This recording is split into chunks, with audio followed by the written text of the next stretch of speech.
This is the live podcast with Manuel, living in full expression. And remember, the moment you feel like you want to give up, that's when you're at the precipice of your success. So don't give up. You just maybe take a break, relax, take some time out, but you have to get back on it. You can't just stop. Because if you stop 6 months from now, you're going to be beating yourself up thinking, if I'd still carried on, I could have been blah, blah, blah. Believe in you. Invest in you. Because nobody else can invest in you like you can.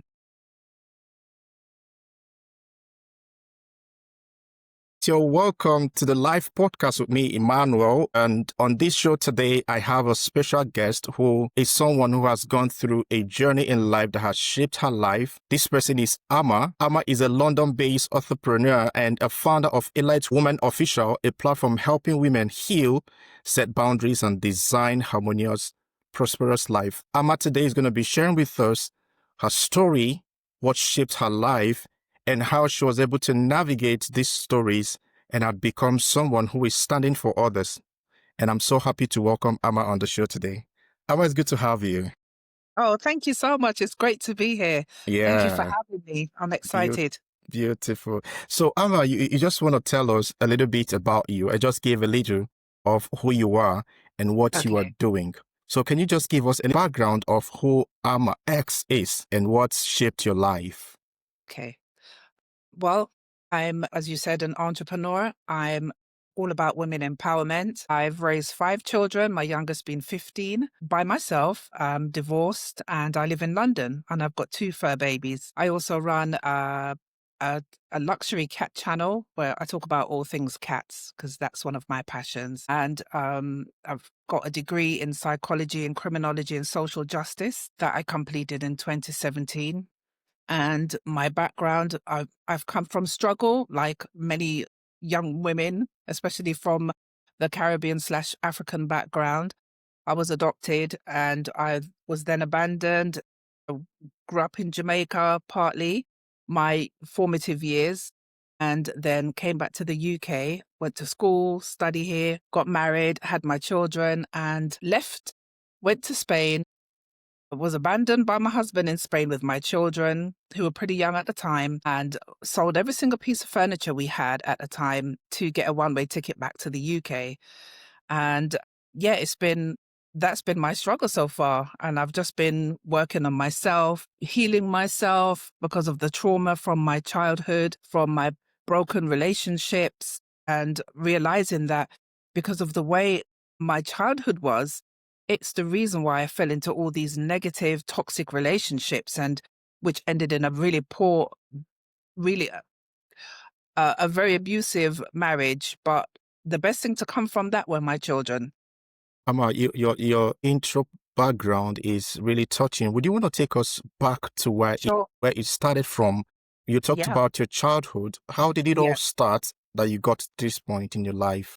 Well, I was born to an Indian mother and Jamaican father, and my mother at the time clearly had mental health issues, which is what I realized following learning all the things the knowledge I've gained about her and my childhood. She gave me up for adoption when I was a baby because she was afraid that I wasn't her legitimate husband's child because he was already in the war. So when he had gone away, apparently she'd had some feelings for one of his brothers. And it's believed that I could possibly be that brother's child rather than her husband's. So because of that, she kept moving from home, during those days, it was, you could only rent a room. There was no homes like it is today where we can own our own property. So they were living in shared accommodation. So a family of 4 would be in 1 bedroom. So that's what it was. She was moving from home to avoid her husband. And at the time, she had only had 1 fallopian tube because she had had an operation and one of them had been removed. So, back then they didn't have the knowledge that we have today to know that you could get pregnant with 1 ovary. So because of that, she kept dodging. In the end, she gave me up. And one of her issues were she kept commenting on my eyes, saying that she didn't like my eyes. I had 5 children, like I said before. I know babies are innocent, and I know that their innocence, if you're not doing the right things or if you've got guilt, you might misconstrue their their vision or the way they're looking at you to mean something totally different. So that was one of the issues that she had with me. I then later found out that I was going to be adopted by another couple who were from the Caribbean, namely Jamaica. And I was about maybe between 7 and 9 months old when I was adopted by that family. And unfortunately, that too was abusive because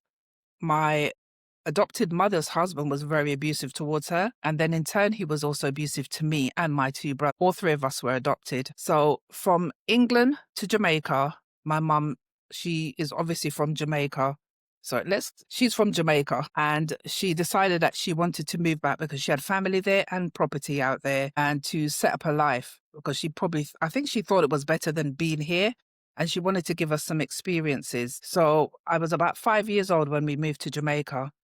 During that time, it got worse, I believe. I don't know what my childhood was like in England from 9 months to 5 years because I didn't see anything in the records and my mother didn't tell me anything. So, But sorry, this yeah, mother you're sure. talking about is your second mother now, the Yeah, adopted mother. adopted, Beautiful. the Yeah, adopted yeah. parent Okay. I'm talking about. Yeah. So he was someone who drank and smoked and he did everything in excess. So whenever he was angry, whatever my mum did, it would result in a physical altercation. And he would throw things at her, he would beat her. And I don't know if I would come to try and comfort my mum and just got in the way, I would also get beaten up. And at one point, he picked me up and literally threw me as if you're throwing a ball or a bag or rubbish away. So from then, my adopted mother now started to give me to people for my own protection. So she would give me to the neighbors, or she would give me to his mother, who was my grandmother, or her brother, just for my own protection because they were so tumultuous. I think they argued practically, it seemed like maybe every day. And he didn't do so much. He didn't abuse my younger or my older brother as much because they had a thing where they preferred boys. I don't know. It's probably a cultural thing where the boys get more protection and they get more praise than the girls do. It was always myself and my younger brother that was always being said to live with somebody or to stay with someone because my mum felt that I think it was probably just for us to have company for each other rather than just me being on my own. Got worse as I got older because there was times she would come back to the UK to work. She was a nurse at the time. So she would come back to England, work. And I think it's something that our people still do to this day. They'll go from Africa or the Caribbean, come to the UK, work, or to the US, any part of the West, work, send money back home, and then go back. And that's what she did. And when she left me, there were times I would be traumatized because I was so scared. I was very thin. I was very small. I was so undernourished, undeveloped because I think I lived in fear at that time as a child. And I was always nervous because I didn't know how he was going to be when he came back from work or wherever he was from. And my mum would always leave money and food, freezer full of food for us. And if my older brother wasn't there, we wouldn't get anything to eat. We would just have packets of crisps, and maybe a small box juice or the fruits on the trees outside if we're lucky, if they're in season. And basically left to our own devices with my older brother being 2 years older as the caregiver for us. And being a teenager or a young boy, he would go off with his friends to play because, that's what children do. And then when he came home, he would get into trouble and he would get the worst beating ever with electrical cables. I mean, we all got it, but my older brother got it worse. And sticks and things like that. And when my older brother stopped coming home so regularly because of all of the abuse, it was just myself and my younger brother now. So we were like this. Everywhere he went, I was. Everywhere I went, he was. Because even though he didn't get as much beaten, he did get the verbal abuse. And I think it's because he was always ill. He was very sickly as well and timid, just like I was. Because, imagine this great big person. You're looking up at this great big person and you're this tiny little person and all you see is aggression and violence. You're terrified. I really remember any good moments with my family, which is very sad. It's very sad.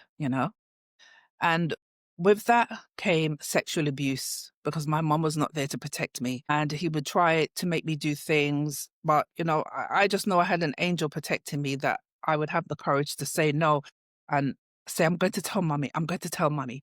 And I know if I said that to him, that means he would leave me alone because that would be another argument or another fight, or she would call someone to come. And my mom was a very staunch Christian at the time. So everything was internalized. You weren't allowed to tell anybody about what was going on at home. She didn't tell anyone in her church. She didn't have a circle that she trusted. And I think a lot of that was down to her own trauma. So she internalized a lot of stuff. And then she too was very abusive. We left and came out to England when I was about maybe 11 and 10 or so. So I was pretty young. We left and came back and we went into school. During that time, my mom was still working. She was doing holding down 2, 3 jobs. So we were latchkey kids. We would come and go and we would make our own food. She would prepare things, food, sandwiches, whatever, and leave them covered up on the table and give us instructions on what not to do, where we couldn't go out and things like that. And then she would come home. But sometimes when she came home, she was always in a really bad mood. And she didn't talk to us as children to say, okay, I've had a hard day at work today, or I'm stressed because of this, or this. It would just be aggression and anger and beatings. Sometimes I would get beaten for not washing a dishcloth. It was always tumultuous, or my younger brother would wet the bed and I would get beaten for it because I didn't change a sheet. And, as a child, I'm 12, 11, 12. That's the last thing I'm going to think about is going to look at bed sheets and change bed sheets. I want to play. I want to watch TV. I want to, play with my dolls and Yeah. do things like that. So my mom never spoke to me about anything, even my body changing. She just made it sound like it was such a shameful thing. There was no talk about, okay, your body is going to change. You're going to have a period and this is what's going to happen. When I had my very first period, I thought I was going to die. I thought I was dying. It was so painful. It was one of the worst experiences ever. And I remember sitting there crying, Mommy, help me. Mommy, help me. She turned around, she goes, what do you want me to do? Cold as ice. And there was no explanation. I didn't have any expectations or any of these things. So these things traumatized me. And every time this monthly cycle came around, I dreaded it, which made it even probably more painful. And me talking to my mum, trying to talk to my mum about some of the things, I knew it weren't her fault that some of the things took place when I was younger, but they disturbed my mind so much. They made me so aggressive that I would put my brother's army clothes on. I'm 16 years old now.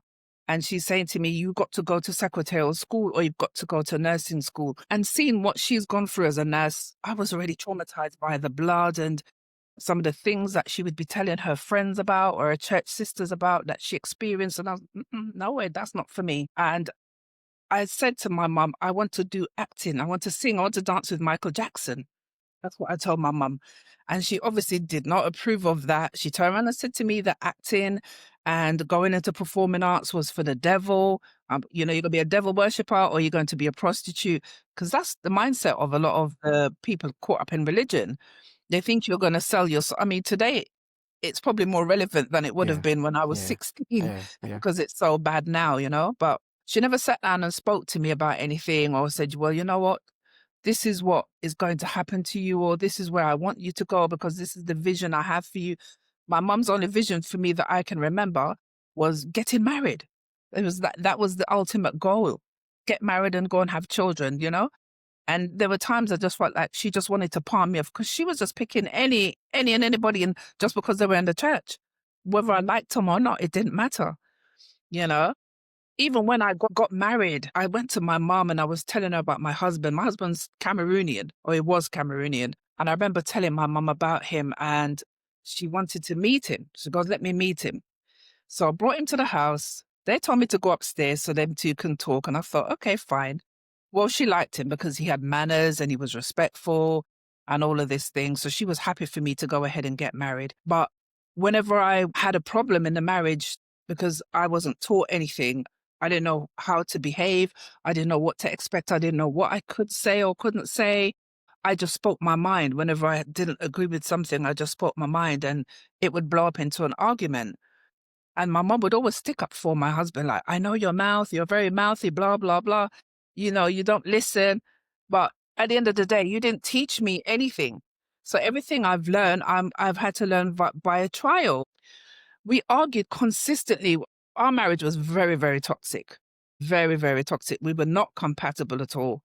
But because my mum liked him, I was trying to please her, always seeking her approval because I wanted her to tell me that she was proud of me and that she loved me. And she didn't do that. It's like she didn't know how to express that. And it's probably because she didn't experience that herself. Yeah. And, it didn't help because I was always seeking her approval. Everything I did was for her approval. When I went to college, backtracking a little bit now, when I went to college, I went and did the secretarial course that she told me to do. I'm grateful I did it because as I write, it's the best thing I could have done, learn to type. Wow. Touched up without having to look at the keyboard. But I left and followed some friends from the training centre and went to North London to a college because they had a performing arts course there. And my skin was on fire when they told me there was dancing, acting, and singing. I was so excited. I just thought, that's it. That's my calling. I'm supposed to do this. But then I couldn't tell my mom because I knew she wouldn't approve. But Yeah. it was in my bones. I needed, I had to get that out there. So I enrolled. And I started my course. And the first month they kept asking me for my paperwork. And of course I couldn't give my mom the paperwork because I was going to get a good beating. And I knew it. So I kept making excuses. So I think 2 months went by. And then they said, okay, well, you need to apply for a grant to get your tuition fee paid. And I thought, oh, I've got to tell her now. I've definitely got to tell her. I haven't got a choice. I stalled again. I carried out a paper run in my bag for another 2 weeks. And then I went and I said, Mummy, I've gotten on a course. I really enjoyed it. I didn't tell her about the acting side. I just about the maths, the history, and the English. And that was fine. She was all right with that because I was learning something. Yeah. Yeah. And obviously she read the paperwork and saw that it said performing arts and asked me what did that mean. And I said, oh, it's a bit of dancing, a little bit of acting, but more focused on blah, blah, blah. I kind of exaggerated it a little bit. And she said, okay, because you're going to college, you're actually learning. You're not wasting time. I don't mind doing this. She signed the form and that was me. I was so happy. That was probably one of the happiest days that I slept peacefully that day. So I went and did the performing arts course. It was for 2 years. And at the end of that course, some of my friends had mentioned an audition. And I thought, oh, audition. That means we're going to start going out to dance and act. And because I was with my friends, I was happy. Yeah. In approval again. Yeah. Yeah. I couldn't do anything by myself. So we went off to this audition.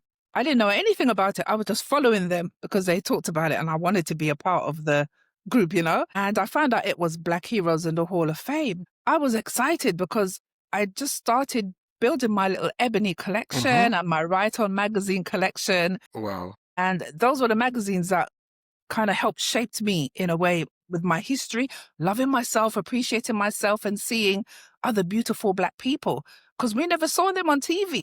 Wow. I didn't see them on TV except for growing up in Jamaica, but it was cartoons, and American programs. But as a small child, you don't really it doesn't sit in your mind.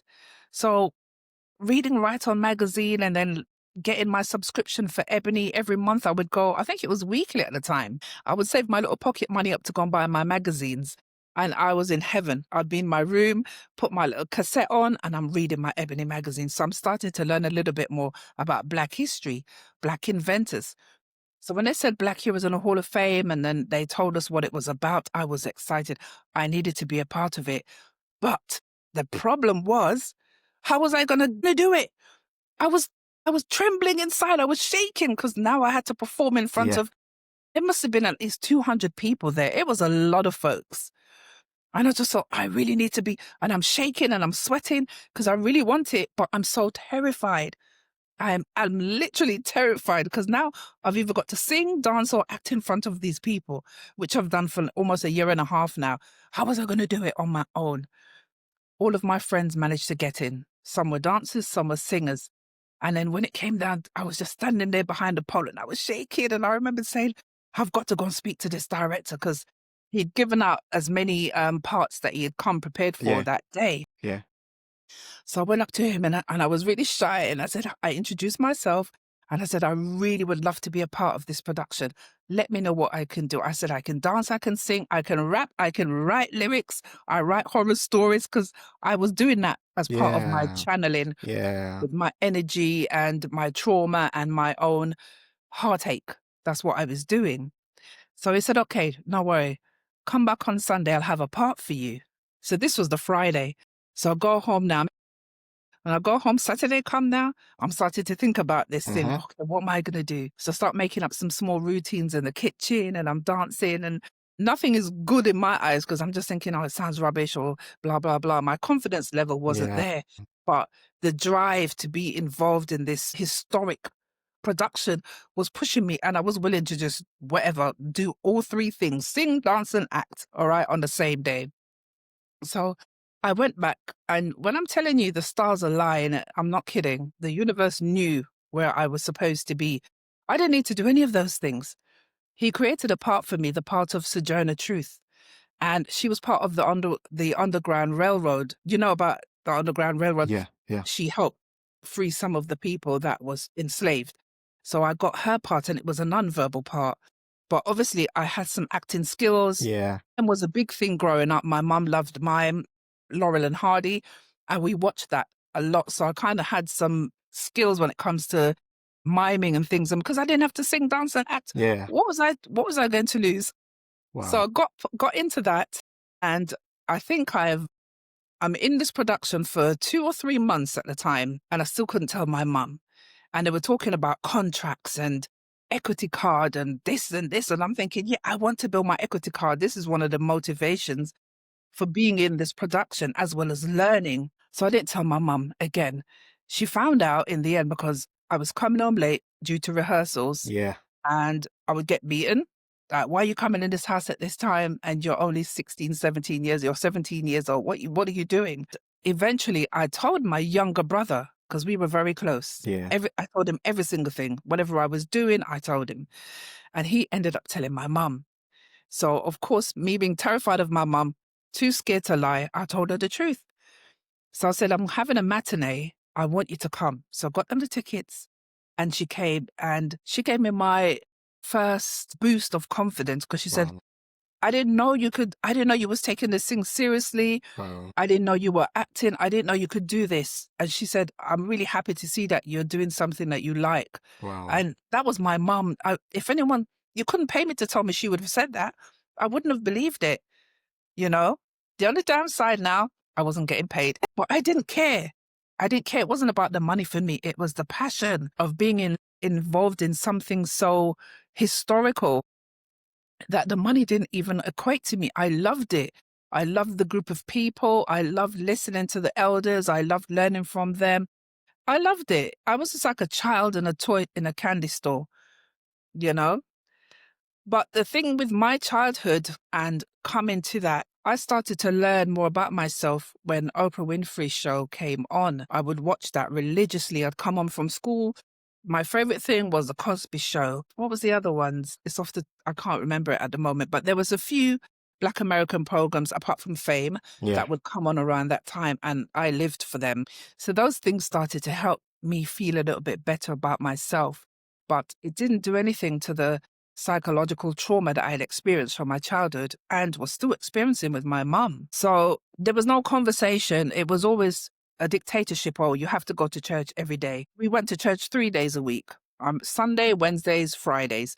And it didn't matter what the weather was like. And we didn't have a car. So there was times we're walking in the snow and I would suffer from horrible chilblains and they would make my fingers swell and they would itch like crazy. And my mom would still force us to go. She would even fight with my younger brother for us to go. No one from the church would say, okay, let's go and pick up sister so-and-so and her children. We were struggling on the bus, you know? There's a lot of things that's happened in my childhood. Some of them, I realized that my mind has compartmentalized in order, I think, for me to survive because they're so traumatic. And it's only since doing my story with my daughter that things started to come up that I'd even forgotten about. And she said to me, Mum, I can't believe you've gone for all these things. You know, you made Granny look like she was an angel. You made her look like she was a really good person, but she really wasn't. You know, she burned my hands when I was small because I would drink the condensed milk, and I was stealing it really. I would put a hole in it with an ice pick, start drinking out the milk, suck out the milk from the bottom, put a piece of brown paper on. That would dry up and seal it. And I'm thinking I'm being smart. Mum's never going to find out. Only to realize that the can's getting lighter and lighter each time. And in the end, she stuck my hand on the cooker and burnt my fingers. Horribly, horribly. I was teased when I went to school. It was horrible. Oh my All God. those things my mind had compartmentalized. And even after uploading my full story with the record, we didn't even finish completely putting all the stuff out there because it was too much. It was too much. And I didn't want to regress back to a space and a time where Yeah. I felt so vulnerable, so weak, so insignificant. I can't allow myself to go back there. So if it means not being able to put every single thing out right now, then so be it. That was what I thought. And I'm not just that. I didn't want to traumatize my child even further, even Mm. though she's an adult. So a lot of these things have shaped me. And honestly, my confidence level did not really grow until I decided that I was going to stop trying to fit in to spaces where I was meant to stand out. Stop trying to shrink myself. Stop trying to pretend to be something I'm not. And I did that for years. And I think that's one of the reasons why I ended up in such toxic relationships with people who weren't healed, because I was seeking approval, trying Yeah. to fit in, want to be liked, want to be accepted, rather than just accepting me for who I am. I would look in the mirror and hate what I saw. I hated what I was looking at. I hated my hair. I hated being tall. I hated being skinny. I hated everything about me. Every time someone gave me a compliment, it was so hard for me to accept it because I wasn't used to it. I wasn't told that I was beautiful until I was maybe around 60. People kept telling me I'm beautiful. And in my head, I'm thinking, yeah, right. What do you want? What do you want from me? I always thought it came with a motive and Yeah. not a positive one. And a lot of it stemmed from me always wanting my mum's approval. Even up until I was 26, 27 years old, I was still seeking my mum's approval. I'm married with 2 children now on my own property, and my husband's doing well in his business. But here I am still seeking my mum's approval. That's the last time I spoke to my mum about the sexual abuse and her leaving me in Jamaica. And I wasn't telling her to make her feel bad. I wanted her to understand maybe why I behaved the way I behaved, maybe why I was rude. Because according to my mum, I was disrespectful. I had no manners. And it wasn't because I was blatantly disrespectful. It's because I questioned a lot of things that she would tell me. Do you know So, what I mean?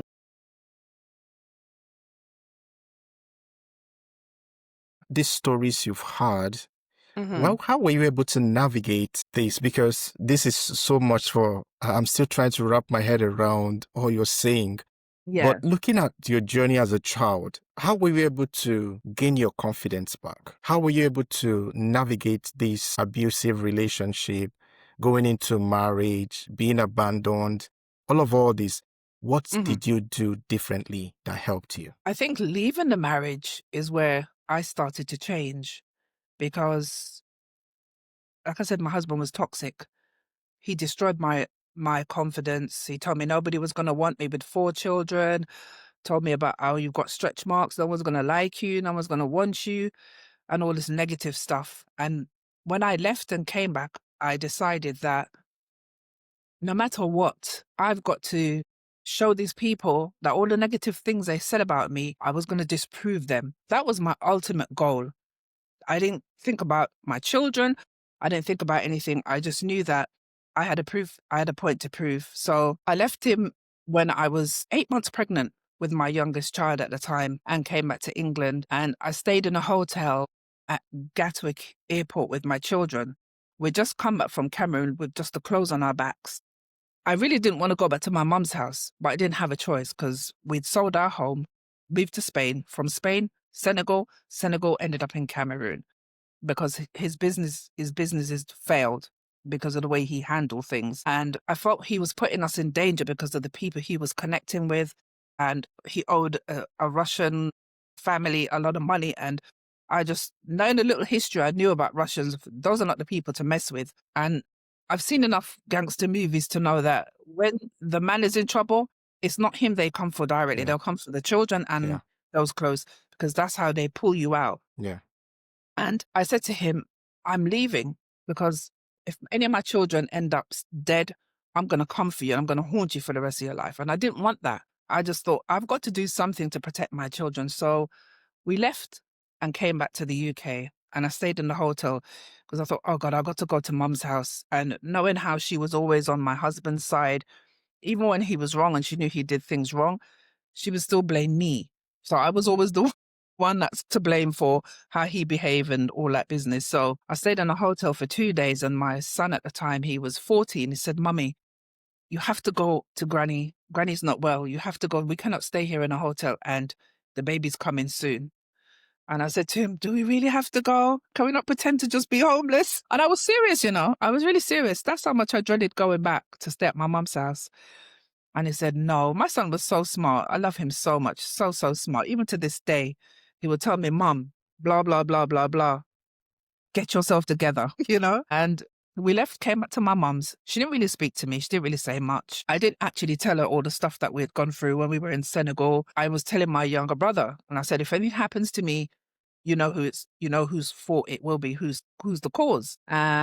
Because at the end of the day, I felt like I couldn't communicate with her. She didn't listen to me. And if she did, it was all right. So I was always going to be blamed. And I just didn't want to hear it. Fortunately, she had booked a flight to go to Jamaica that time, and it was winter. So usually she would stay a couple of months, maybe 3 months until February, when the weather gets a little bit better, then come back. So I had that 3 months, 4 months. She didn't come back till March. I had the 4 months, and I was so grateful because that's when I started to decompress, and I just started to plan to have my child, because 4 weeks ago, my baby was due. I needed to get my mind right in order to give birth to her, make sure everything's all right. Once I had her, stayed at my mum's for about 10 months, and then moved into a property of my own, because she was always in confliction with my children, complaining about the noise. Sometimes she would be abusive to them, verbally abusive, and I hated that. So I thought, it's time for us to go. So we found our own place, and I spoke to my husband and said, I'm not coming back to Cameroon. He said, I'm not coming back to England. I said, fine, let's just get a divorce. You do what you need to do. Contact your children, phone them every day. We all had Apple phones. You can FaceTime them on the iPad or the laptop or whatever. Be involved in your children's lives. I don't have any issues with that, but we're finished because I'm done. I couldn't see a reason to stay in the marriage anymore. The children weren't happy. When I went back the first time after leaving Spain and coming back to the UK, he convinced us that he wanted his family. Oh, I want my family. My children were crying. I miss my dad, blah, blah. And I felt bad. So I thought, okay, let me go back. We went back, and again, things didn't work out because he was always going to different countries. But that was because he was such a bad businessman. And the people that he was working with, the same Russian people he was working with, he needed to go and, so went back to Cameroon.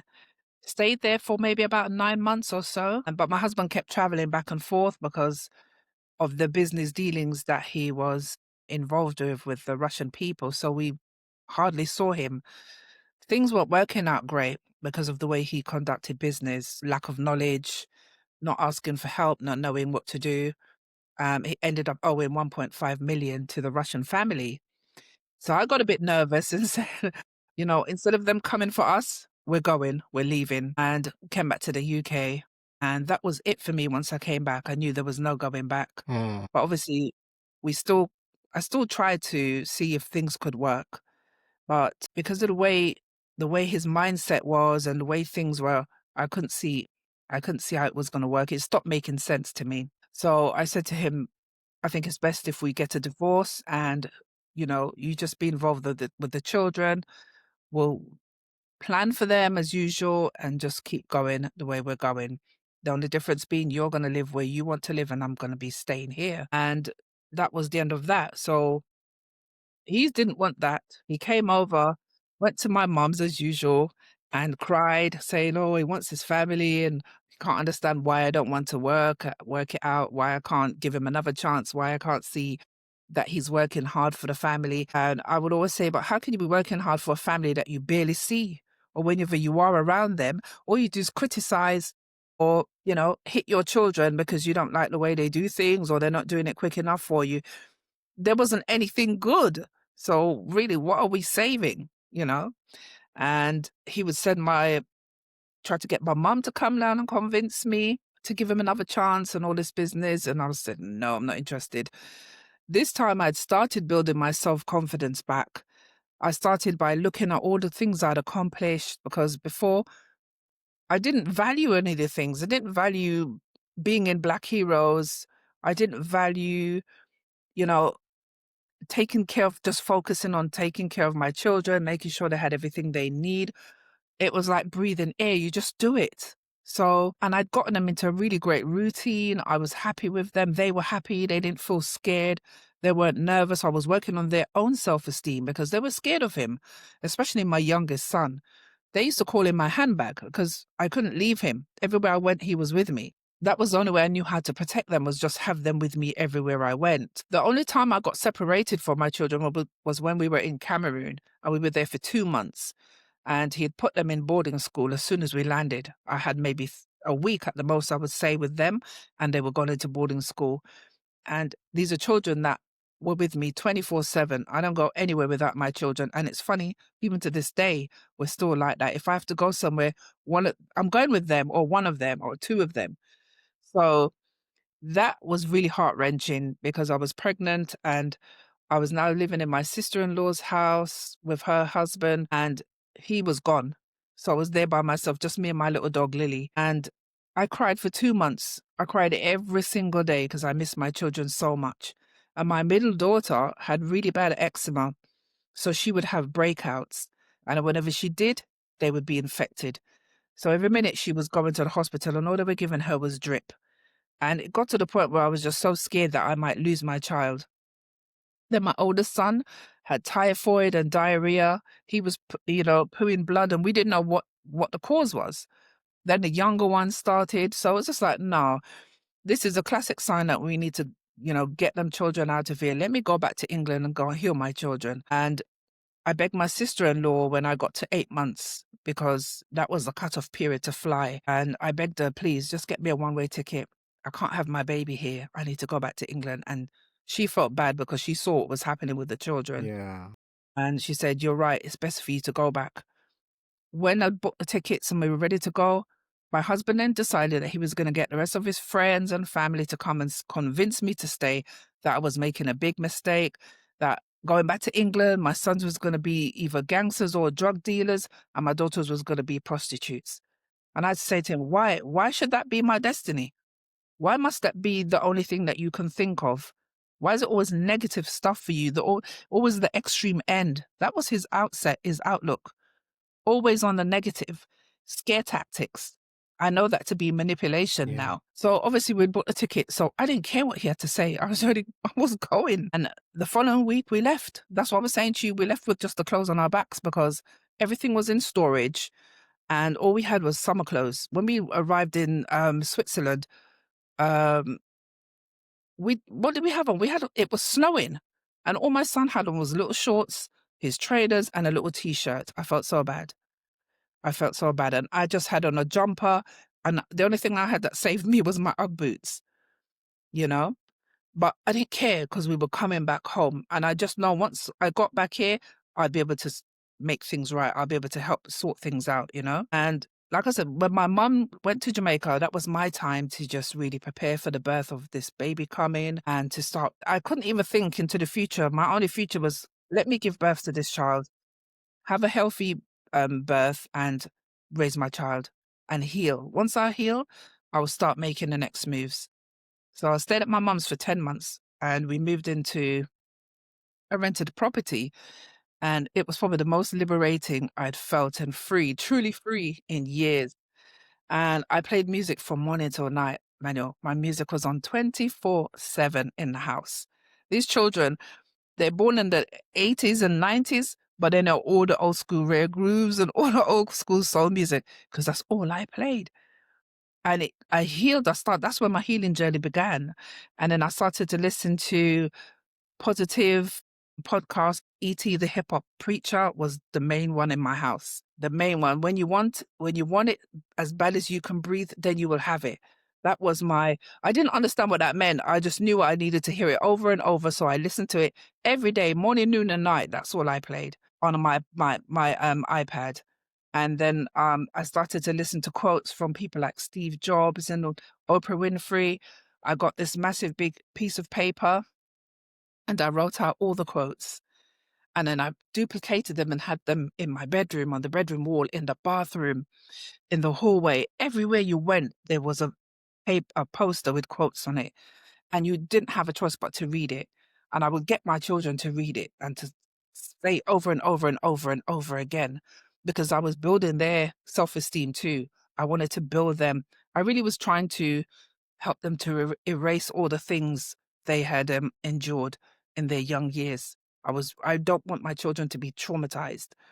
So that was my goal. I was very strategic. I wasn't even worrying about myself.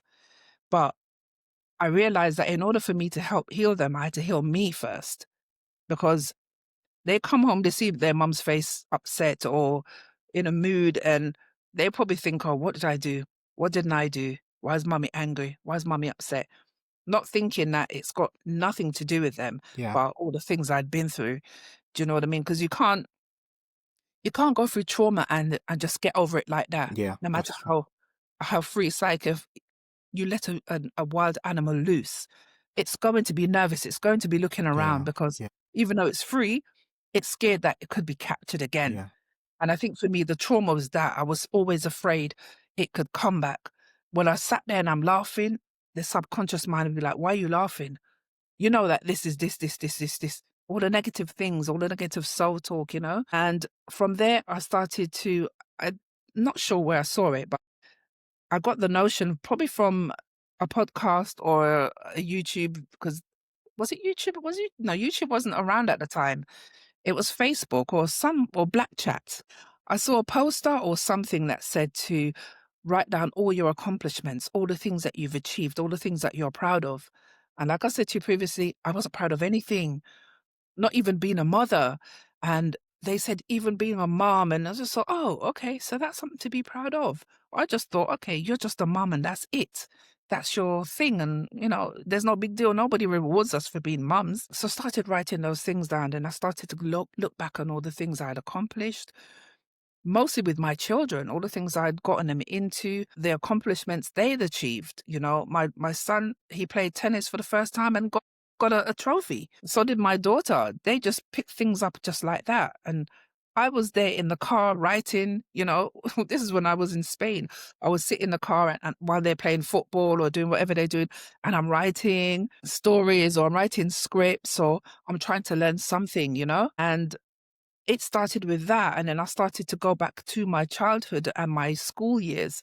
Even though I didn't get the best grades, I still got something. It was still an achievement. And then it took me into talking about the marriage, what I'd survived and how I got back to the UK. And I didn't do it once, I did it twice. And I started to go back. And then that's when I started to realize that, wow, I've really gone through a lot of stuff.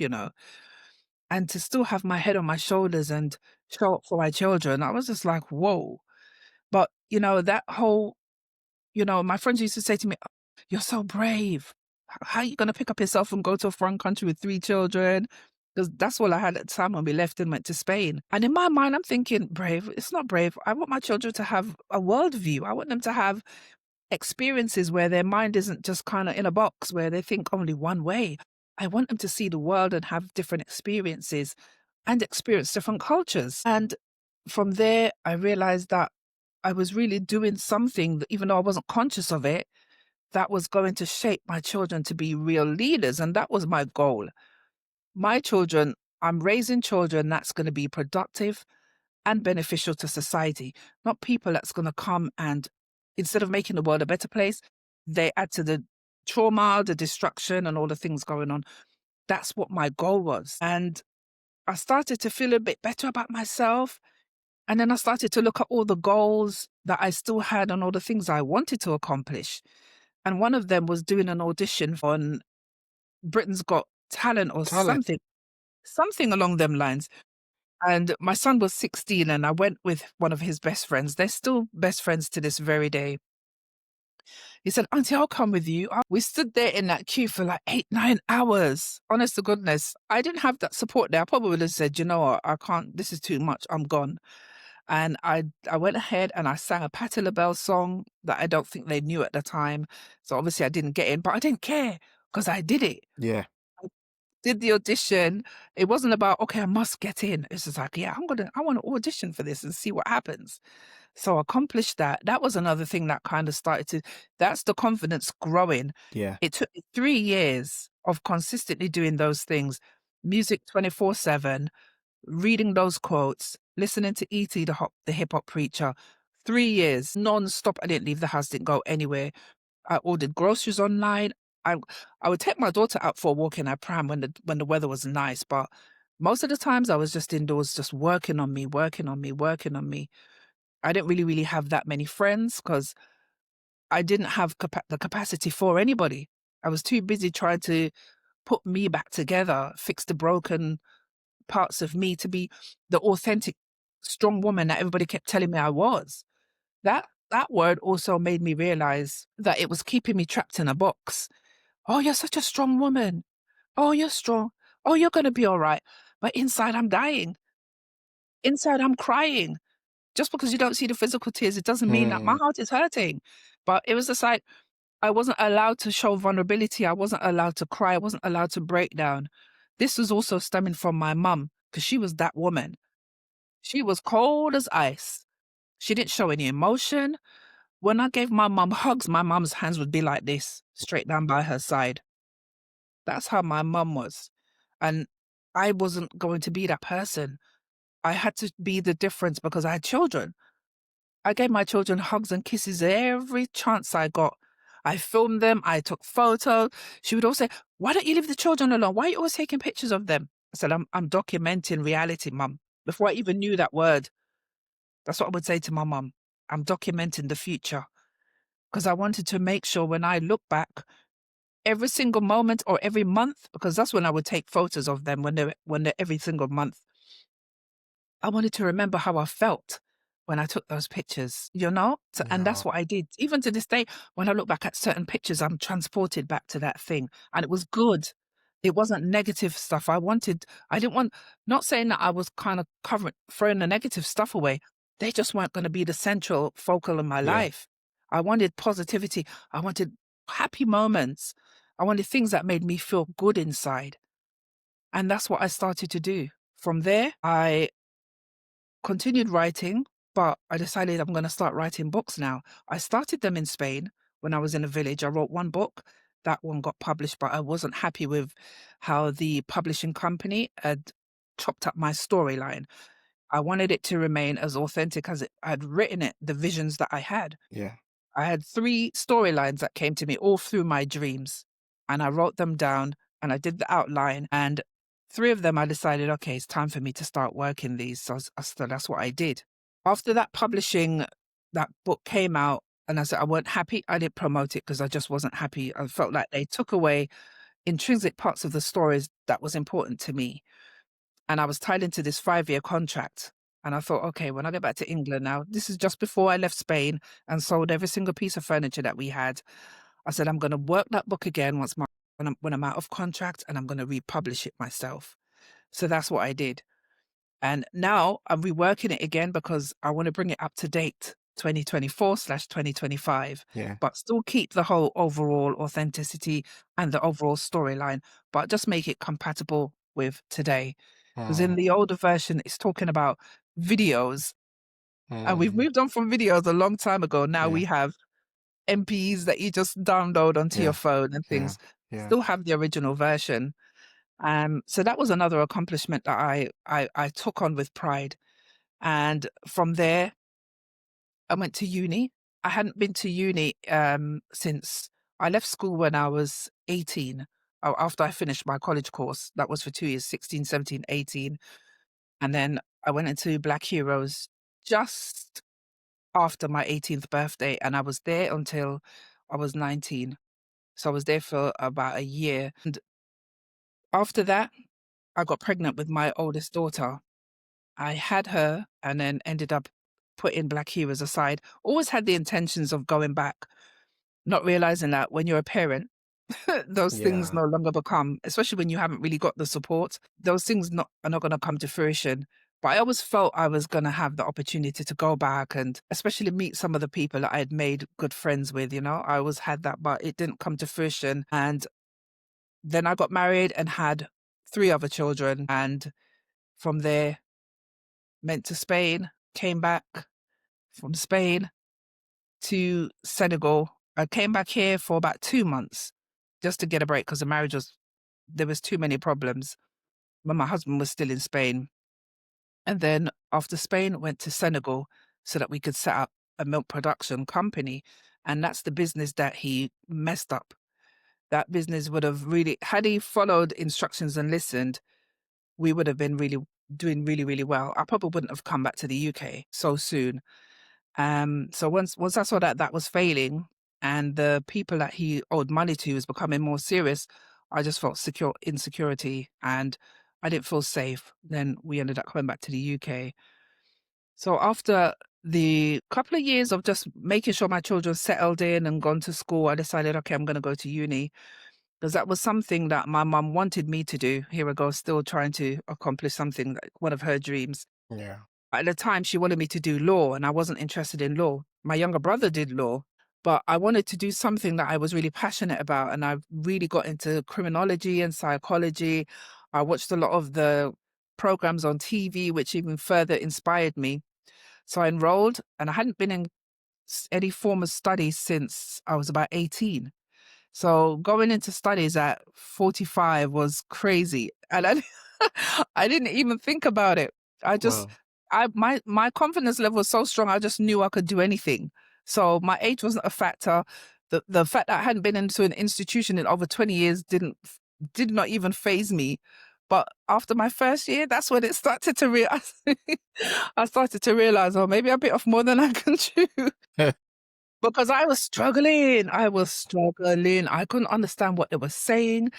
They kind of killed my dream of what I expected criminology and psychology to be about. So after my first 2 terms, I hated all of these subjects. I hated psychology. I hated criminology. And I just thought, but I wasn't going to quit because I just, I cannot set that example for my children. You know, my son was also at uni. He was doing his first year of law. So if I quit, imagine what message am I sending him? So I had to fight and I struggled and I fought and I fought and I thought, okay, I'm going to do everything I can to make sure I pass. At this stage, I just wanted to pass. I wasn't even looking for a 2-2 or a 2-1 or anything at that stage. I just needed to pass because this was me proving to myself I could do it. You understand? That was the only motivation. You got this, girl. You're smart enough. You're smart like anybody else. You can do this. And I did it. My mom got sick and she passed in March and I graduated in May of 2017. Yeah. And so I was happy. I did it. And that was it for me. That was my biggest accomplishment. So those things also helped to build my self-confidence even more.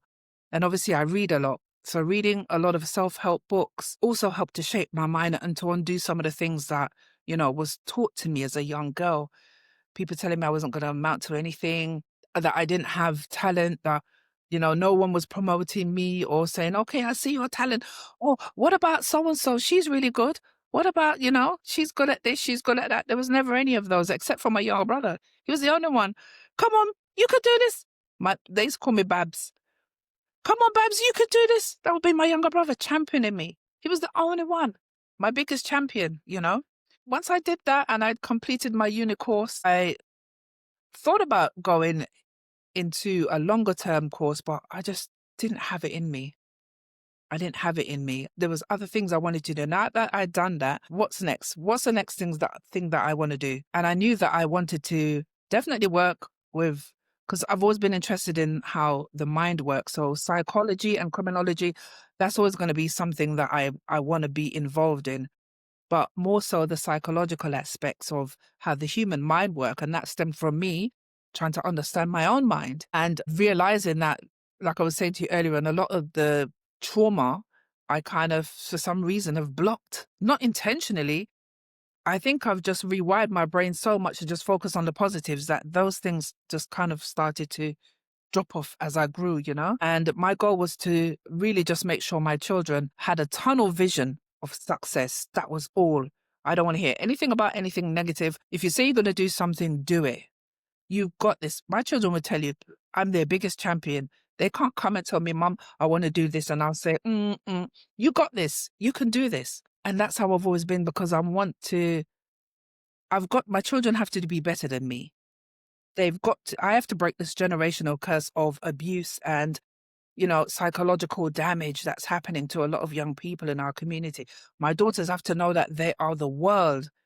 Even if nobody else knows it, I don't care, as long as you know it. And my sons have to know you are valuable. You don't need to be like the typical guys out there running around doing this, sleeping around and all that crap. I taught my sons those things.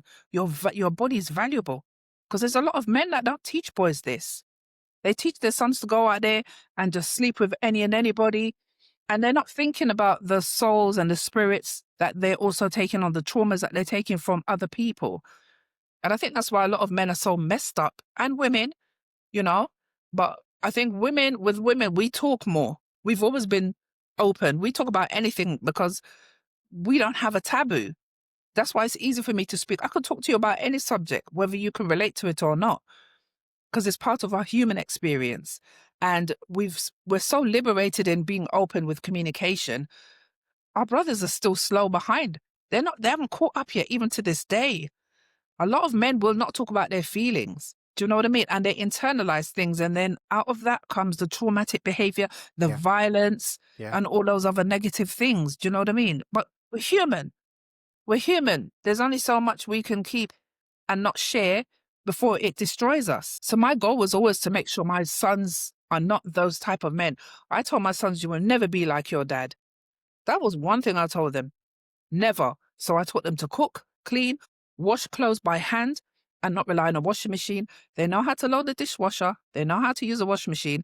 If they unfortunately haven't got access to those things, they will survive, because I made sure that they will survive, you know? And my girls, I did the same. Don't accept someone who's going to abuse you. You saw what I went through with your dad. Don't allow anyone to talk to you in any kind of way. Walk away the instant you feel disrespected or devalued. Walk away. Have the confidence to do that. Even if you feel like you're so in love with that person, break your own heart rather than let someone break your heart. And, out of all of this, I see the same. For me, the biggest thing for me was breaking patterns with my girls. Even though I was 19 and was still young, my frontal lobe has not developed yet. I wanted to break the pattern of them having children before a certain age. And they did. And they had really good long-term relationships, but obviously their partners were not good for them because, like I said, the same unhealed traumas, Yeah. violent behavior, lack of upgrading their mindset, not wanting to learn anything, thinking they're okay where they're at. And a lot of women are putting up with that type of relationship because men are not elevating. They don't want to grow. They think because they're protected under patriarchy that's it, everybody should accept that. But 2025 women are changing. And I'm out there empowering women and encouraging them not to put up and deal with someone that's going to make you feel less than who you are. Because why should you? Why should you? You have an inherent right to be 100% of who you are, who you're meant to be, to live in your truth, to walk in your destiny. All of us. But I can't teach a man how to be a man. So I can teach women how to be women. Only thing I could do is guide my sons to be the version of what I expect a man that I would want to be involved with or associated with, of how I think that person should behave.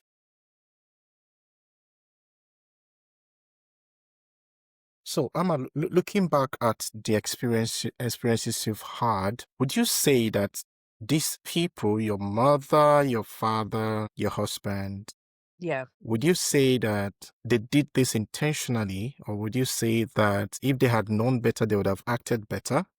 And then secondly, how did you heal with these people? How were you able to go through? Because having gone through this trauma, these challenges with these people, there's a part of you that will want to resent them. There's a part of you that want to feel bad when you remember them. How were you able to deal with those part of you? Yeah, sure. To answer your first question, no, I don't believe it was done intentionally. I believe, people project onto you or do onto you what was done to them. So I think a lot of the negative trauma is from their own childhood, their unhealed traumas from, their parents. It's almost generational. It's like a generational curse. Abuse people abuse people. You have to be conscious in order to break that pattern. And it has to be something that you work on every single day, and I think some of us will go on to break that pattern because we're intentional, while others either don't know how to do it or just don't care enough to do it. So, with my husband, that's how I feel, because coming from abuse, and I know that I came from abuse, it was my intention to make sure my children did not suffer and go through the stuff I went through. There's things I couldn't control. And I feel like for him, coming from, this a similar background where his mum died when he was very young. I think he said his mum died when he was 15 of cancer. She was very young herself. And after that, his dad went off and got remarried and basically abandoned his children. And I feel like if that's your reality and that's your experience, should you not try your best to be different, to do something different, have a different outcome? So I realize that not everybody, has the capacity to sit down with themselves, be honest with themselves, and talk about the stuff that they've gone through in order to start the healing process. So they're in denial. It's how it is. It's not that bad. I'm grateful because if they didn't adopt me, blah, blah, blah. Those are just excuses. That's not a solution. You're just kind of, you're excusing bad behavior and negative behavior, even if you're suffering from it. So for me, consciously, I had to leave everyone. I left the husband. My mum passed, even though when she was around, still the best relationship I had with my mum was when she got dementia, sadly, because that's the only time she really sat there and listened. So I think the last 5 years of her life, I think I would say I had the best relationship with her, but I still had to have boundaries and steps because the toxicity was still there. It would always come out every so often, but she was a little bit more gentler during the last few years of her life. So I had to just cut everybody off, complete detachment. That was the only way to heal, because if you're in a traumatic environment, it's difficult to heal because you're always being pulled back emotionally or psychologically by whoever is the perpetrator in that experience. In order to heal, you have to disconnect completely and move forward. And that's why I didn't have many friends, because the friends I had at the time knew of the traumas, knew of the negative experiences, and always talked about it. So it was almost like they kept pulling me back into those experiences, and I was trying my best to get away, detached from them. And that's why for the 3 years, I didn't really have any friends. I started making friends online. Black Planet, I think it was at the time. But those were people online. I didn't know them in real life, and they were from anywhere in the world. So that was the start of it for me, just completely disconnecting myself. I was in the church because that's how I grew up. And even when I left the New Testament church and became a Seventh-day Adventist, when I came back and after I had my child and we moved now into my own property, there was a church not too far. And I just took that as a sign that, oh, God wants you to go to church, because guess what? It's 5 minutes down the road. Mm. So I would take my children and I would sit there and I'm listening. I'm really trying to engage with what message this pastor's saying, but I can't relate because he's speaking up there and I'm down here. And I'm just wondering, is anybody else in this place relating to what this man's talking about? And the children were crying, Mum, I want to sleep in. It's Saturday. We go to school Monday to Friday. Why can't we sleep in? We only have one day to do, to relax. And then the other day we're preparing for work, school again, and the cycle continues. So I would force them. And we did this for like maybe about a month. And the last 2 months that I was in that church, I sat there playing games on my phone with my daughter, who was a baby at the time, because I didn't want her to make noise. So I was entertaining her. And I was so disconnected. And again, I couldn't relate to what this man was saying. And I just thought, why am I even coming here? What am I doing? And I'm only coming here because I feel guilty, which is not a good reason to be going. And then when I look around, all the other people are sleeping. Everybody's snoring, big snoring. That some of his sermons was talking about them snoring in the back of the church. I would laugh. And then I said, okay, do you know what? These children are not enjoying it. They're not getting anything out of it. So I'm not going to be forcing it. And besides, I could really be used to rest. I'm tired. I could be doing other things on a Saturday afternoon, maybe us watching a TV movie together, cooking and having a nice meal and just being with my children. So I stopped going. And then after I stopped going, a lot of my childhood was also based in the church, like I said to you. And it was like, if you don't pray, you go to hell. You're going to hell. So that was one of the fears that kept me going and kept me praying. And then one day I just thought, you know what? I'm not gonna pray tonight. Let me see if I wake up tomorrow morning. I really did. I lied down in this here bed and I didn't pray, and it felt weird. And then the next day I didn't pray again. I still felt guilty because like I've been programmed to do this since I was a very small child. And I think about a week, I did this for like a whole week and thought, well, I'm still here. I'm not dead. Everybody's okay. The roof hasn't fallen in. Do you know what I mean? There was no holes opening up at the bottom of the floor. So really, was it all crap they told us? That's what I kept thinking. Was it all a lie just to keep you in fear, you know? And my youngest daughter used to pray. Baby, she was 3 years old and she was praying. And one day I said, baby, you don't have to do that. You can just say, thank the universe. Just say, thank you, universe. Thank you, universe, for a life, for a family. Thank you, creator. That was it. Because I didn't know if there's a God that exists. That was one of the arguments I had with my mum. You keep telling me about this God, this. How do you know he's there? And I wasn't being rude. I was genuinely asking a Asking genuine question. questions. Yeah. Because the way they speak with conviction, just like me and you sitting and having a conversation. That's how they would make it sound like they had this conversation with God. And I really wanted to know, why can't I speak to him and see him like you do? So after I stopped praying, I realized that a lot of it was manipulation and control to keep you living in fear. And I just thought, what wickedness is this? So for me, that was the end of that.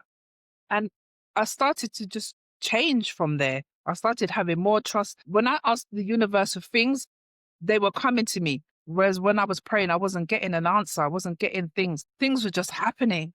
Things were coming to me. Money. When I tell you money was coming, I was scared because I just thought all this time I was suffering. I probably could have been in a better place because I believed in this and all the programming and all the fear that my mum and put me through and projected onto me had kept me living in scarcity and, fear. And I don't know if you know what you think, you manifest.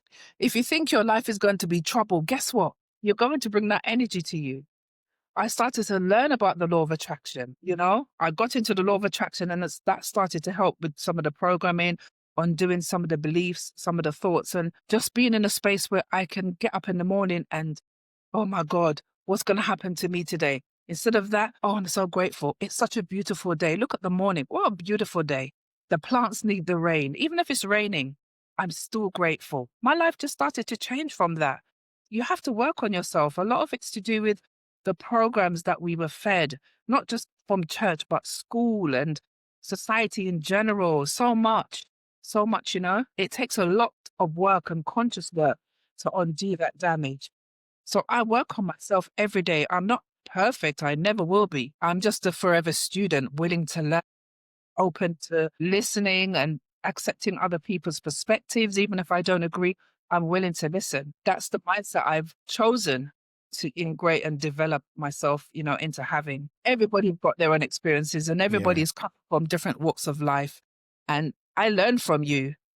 And I'm sure you learn from me, just like we learn from Yeah. others. Yeah. We don't know everything. So I think as long as we stay open, we're always going to be open to learning and improving. And I just try my best to share that with other women because when I was stuck in Spain, when I was stuck in Senegal and I couldn't figure out how the heck I was going to get back to England, I went searching on the internet to see if there was other people out there who had had that experience and to learn how did they do it. I am that woman for any woman that's out there stuck with their children, not knowing how to get out of an abusive relationship, not having that support system because the family is not there or their support system, whether it's family, friends, they don't have that. I want to be that woman for somebody who is in that position because I know how painful it was when I was in my own. So talking about being there for people, fast forward to today, Yeah. this experience you've had, how has it shaped your life? I know you do some programs online. Tell us Yeah. about what this experience had made you to become today and how you've now used this experience to impact other women like you. Would you want to tell us about that? Yeah, sure. From a psychological perspective, understand how the mind works a lot more now than I did even 5 years ago because I've come to the conclusion that there's only one you. You can only be you. There's nobody else on the planet like you. So the best thing you can do is live in your authentic skin. Be who you truly are because you have something valuable to give to the world and that's why you're still here. If you didn't, you wouldn't be. It's simple as that. And then for me, I realized that there was something inside of me that I really want to help other women. I really want to see women learn to love themselves, to appreciate themselves, to know that they're valuable and that you're not just here to be someone's mum or someone's wife or someone's daughter and that's it. You die. You have dreams and you have things that you're supposed to bring to the world. You've got to figure out how to do that. But if I can help inspire someone who's gone through trauma, who's going through trauma, even if it's just one thing, that is definitely something that I want to do. That will definitely help somebody else, see that they too can get through the worst of times. They just need to have the desire to want to do something different, to make a different change, to stop being scared, to let go of fear, which is false events appearing real, is processing things that haven't happened. You know what I mean? That's what fear is. It's things that hasn't happened yet that your mind is telling you, oh, this could. Could means it hasn't happened. So it's to let go of all of that and know that you can be the best version of yourself. You can change your life and it doesn't matter what age you are, you know? You just need to make that decision. And that was one of the things, seeing a lot of women beat down, hard done by, whether by family members, friends, relationships, just not having the self confidence and wanting to do things, but too afraid to do it. Because I was that girl when it was Black Heroes. I was terrified. I just want to be there to help women be the best version of themselves, live in their truth and not be apologetic about it. If I had someone, if I had me 10, 15 years ago, I can't even imagine what my life would have been like. Do you know what I mean? Yeah. Just to know that, oh my God, especially when it's someone from the country or, the culture that you come from, it's so much easier because you can relate to a lot of things. Yeah. When I'm looking online for, I don't know, whether content to do with a particular thing, I want to see it from someone who looks like me. If they're from the UK, that's even better because we understand our culture. Our culture is not the same around the world, even though we're Black people, but we'll have a lot of things in common culturally that we can identify with. But Yeah. when it's someone from your city who knows how, like, for example, someone who lives in the UK, I can relate to someone who lives in the UK more than I would do a Black American Yeah. or someone from a different part of the Caribbean or a different part of Africa, even though I've lived in Africa, because of the culture, we have an understanding. Yeah. So finding someone that I can relate to or someone who can relate to me is also a bonus, is a big bonus for me. Okay. So what are you doing right now, Amma? What platform are you reaching out to people? What Yeah. platform are you becoming Amma 15 years ago? At what Yeah. platform are you helping Amma 15 years ago? Right now, TikTok, Facebook, and Instagram. I also do have a YouTube channel, but I haven't, it's fresh. I've just basically started that. So I'm starting to put long form content on there. But at the moment, I'm just really doing a lot of short form on content to build up trust, to build up the platform, and then from there to just spread out. That's my plan. Okay. So tell us about the Elite Women. Yeah. You started that program, Yeah. and you were sharing with me before now about how you were inspired by that. Can you just give us share a little light about that and how that is also being an avenue that you're Yeah. reaching out to other women? Yeah, for me, Elite Women, it's basically an acronym. And when I came up with that, I didn't even realize it spelled out elite until afterwards. Because for me, it was just like, evolve your story. What is your story? Tell your authentic story, who you are, because your story is what makes you the person you are today. And then love yourself. Be unapologetic when it comes to loving yourself. Don't be scared to boost yourself, to big up yourself, to speak highly of yourself, because a lot of us are taught to shrink. So I feel like we need to do the opposite, especially with our young girls and our young boys. Yeah. I do the same with my sons. I do the same with my grandsons, because I feel like if we don't, as parents and people in our community, in our family, if we don't big up our children, the world is not going to do it. It's going to do the opposite of that. It's going to tear them down. It's going to break them, and then it's going to scatter them. And I don't want that for my grandsons or for my daughters. And then invest. So it's investing in your skills, A lot of people are scared to invest in learning something because it's too expensive. You should be your most valuable asset. You are your most valuable asset. So why would you not invest in that? That could be courses, that could be retraining, that could be books, reading, taking the time to just sit with yourself and be at peace, to look in the mirror and say, okay, you know what? I messed up here, here, and here. I forgive myself. I had to do a lot of that because I wasn't perfect. I made a lot of mistakes with my children. I made a lot of mistakes in my own life. I had to forgive myself, even in my marriage. I wasn't perfect. I made a lot of mistakes, but I had to forgive myself in order to move forward because we're humans. We're gonna make mistakes, and that's okay. Just learn from them and do right at the end of the day to Yeah. yourself and to whoever is around you, and then trust. Trust was a big thing for me and still is to this day. But I trust my spirit more than I do anything else. So if my spirit's telling me, don't mess with that, don't go here, don't do that, I listen. I've learned from the past where I've ignored it and gotten myself into horrible situations or, you know, stuck on traffic where my spirit was telling me, don't go right now or don't go today. But because I'm going, I've gotten myself into hot water. So I learned to trust my spirit. Your trust also sets boundaries. When you set boundaries and you say no, no is not an insult. No is an answer.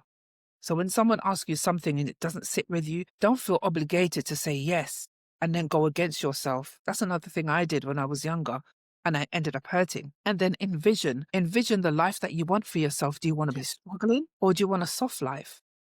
I don't want to be struggling. I think I've done enough of that. And I'm in my soft life era now where anything that doesn't benefit me or suits my soul or is going to make me feel stressed out, I want no part of it because it's not about that kind of crazy life or risking things anymore. It's about peace, creating peace, being at peace with myself, living in peace. When you're in your home is your castle. It should be the best and the most sacred place that you have. It shouldn't be chaotic and a war zone. You know, it's not good for our mental health and it's not good for our spirit. So those are the things that when I was writing, what do I want for my life? Where do I see myself? What is the thing that mean the most to me? Those are the five things that came up. And when I looked at when I looked at all of them, I thought, oh, it's supposed elite. And I thought, yeah, I'm going to be the elite woman. I am the elite woman. All the things I've gone through has made me the elite woman. And that was why I decided to call my new business the Elite Woman Official, because you're officially becoming all of those things for yourself. You're becoming an elite woman for yourself because this is the best version of me. What you're seeing is the best version, not the broken Amma, not the low self-esteem Amma, not that Amma looking for approval. The Amma that you see here today couldn't care less about any of that stuff because she has so much love. I have so much love for myself. I have so much trust in myself, that all I can do is pour out and give back. That's all I'm interested in doing is giving back and sharing and helping someone else to be a better version of themselves.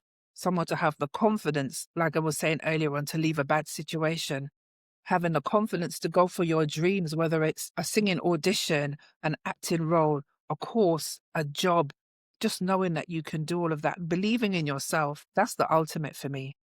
So how would people connect with you on Elite Woman? Do you have a I'm website? Do you have anywhere people can connect with you? Yeah, I have my Instagram. They can find me at Official Woman on Instagram and on TikTok. I'm Elite Woman Official on YouTube.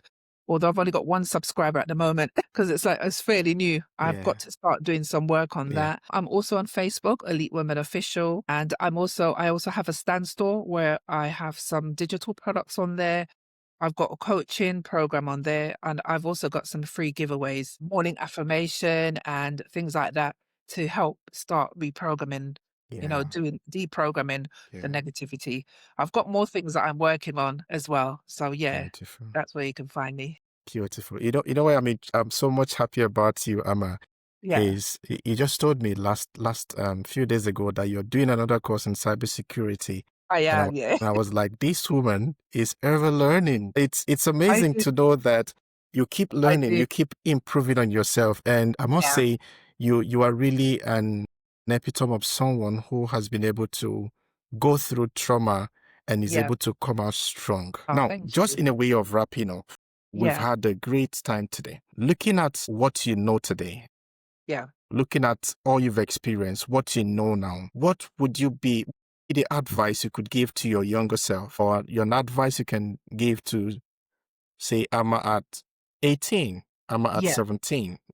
What would be that one advice or one thing you could say to Amma at that age? Or what would you also do differently knowing what you know now? Yeah. I think I would say trust yourself, trust myself, because that's something I didn't even know the meaning of. And yeah, I would say definitely trust myself, because trusting myself means that I'm relying on me.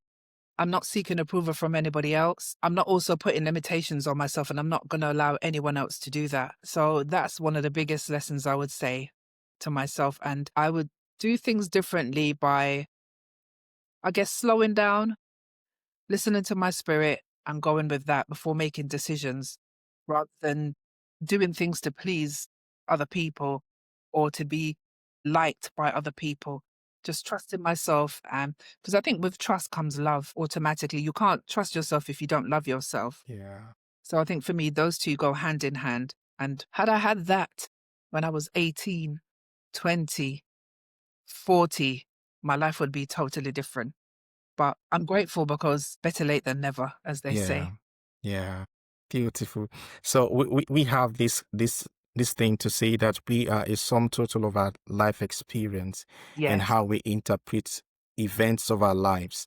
Now Yeah. you, with all you've gone through, looking at the next 2 years, 3 years, 5 years from now, with good life, with Yeah. sound health, what would we see Amma doing in a big way? How would we look back to say, this is what Amma had done? Secondly, what is legacy to you? What would you define as legacy, and what would your legacy be? For me, motivational speaking, that's my future. Books, I'm already writing. I will continue to do that. I'm always going to continue to learn no matter what. I'm never going to stop learning until I transition this plane. And for me, legacy is looking back on my life, knowing that I did something right. I've already feel like I've gotten that with my children. I'm proud of them. None of them ended up doing drugs. None of them were gangsters. None of my girls were prostitutes. They're very successful. My oldest daughter is now into cybersecurity as well. She was a building surveyor before. My son is a lawyer. He's got a very successful YouTube channel called The Venture Room. He's doing really, really well. My youngest son, the one that was my handbag, is called Karis, and he's a rapper. He's doing really, really well. My middle daughter, the one that always kind of stood there and fought, Yeah, fought with yeah, me and for me, yeah. she's very successful as well. She's Kasmina. She sings, but before she was a hairstylist, self-taught, didn't go to school, just got the talent, just the raw talent to do hair and makeup. And my baby girl is at school. So that's my legacy. If nothing else, my children will be my legacy, because I was strategic when I was doing my best to shape them, because I had a lot to prove to people that kept saying they were going to be the negative and all the things wrong with the world. And I was determined to show no.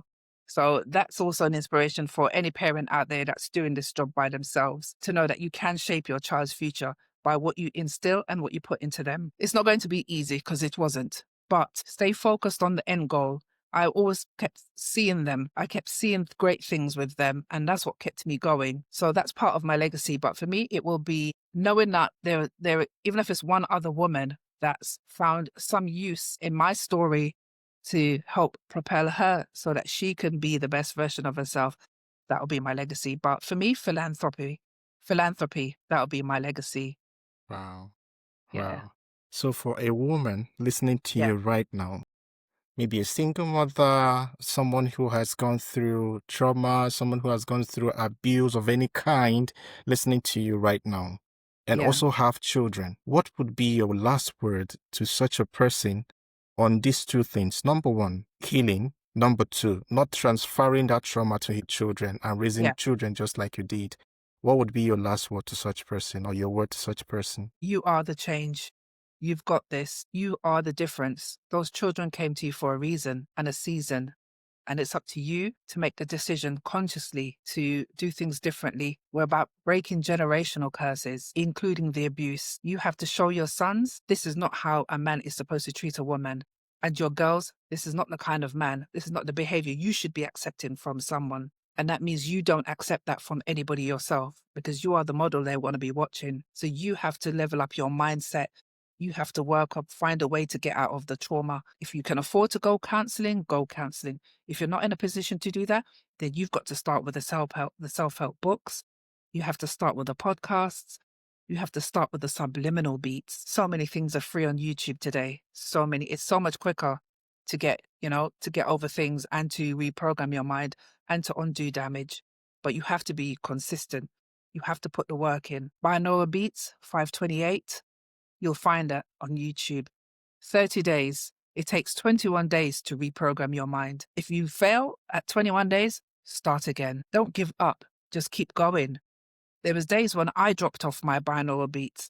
There were days I dropped off listening to the podcast that was helping me to stay focused and positive about my outlook on life. But once I dropped off, instead of feeling bad about myself and, oh, you failed, no. I just said, okay, today's a new day. I'm starting today again, and just keep going like that. And journal. I would definitely recommend getting a journal. No matter where you get it from, start journaling. You write down the things that you want for yourself, predict your future. What's my future? You can sit there and write about the past, but it's not going to help you. If it's trauma dumping, that's fine. Dump it all in there and let it go. Say today is the day I'm going to write about this event that happened in my life that's disturbing my life or making me lose sleep, and I'm letting it go. Speak it out. The universe is listening, and trust the process. Thank you so much, Amma. That's heartfelt words you said today. And I hope that someone listening to you right now would take heed to those words and run with it. And I must say thank you so much, Amma, for sharing your story with us. Thank you. It's been a wonderful time. Thank you And so I much wish for you having me. all the best in your endeavor. And I look forward to having more time to talk with you on the impact you've made in the lives of other women. And I hope For that sure. whoever listened to you today will be able to have something to run with and is able to overcome their own trauma. Thank you once again for being You're welcome. on the Thank you podcast so today. much. Thank you, Thank you. Amma.